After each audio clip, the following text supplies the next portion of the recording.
Hi, we're the Treehouse Detectives.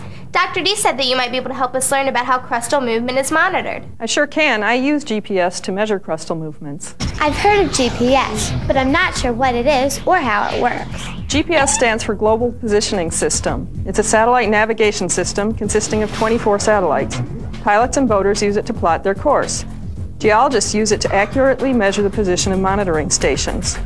Here in Southern California, we have a network of 250 GPS stations. How does knowing the position of these stations help you to understand earthquakes? It shows us the stretching, warping, and movement of the crust that's not really noticeable. How accurate is it? We can measure the positions of points on the Earth to 3 millimeters horizontally and 7 millimeters vertically. That's small. How does that differ from what a seismograph does? A seismograph measures earthquakes when they happen. With GPS, we can actually measure the quiet motions of the Earth.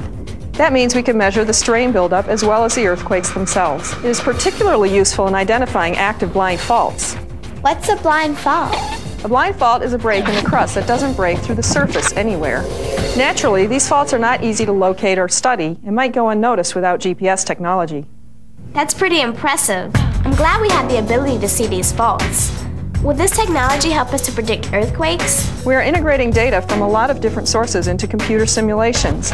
These simulations should help us understand the earthquake process. We hope to eventually be able to do short-term forecasting. Can you give us an example? By monitoring all the stations, we can find out which faults have the greatest slip rate. The slip rate, typically measured in millimeters per year, is how fast the two sides of a fault are moving past each other.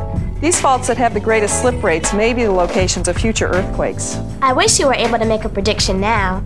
Can GPS help us to know if we experience an earthquake in Virginia? We can use GPS to measure displacements from earthquakes, but we don't measure the shaking part from an earthquake. A seismometer is used to measure this, and it will be better able to answer your question. Thank you very much, Dr. Donnellan. You're welcome.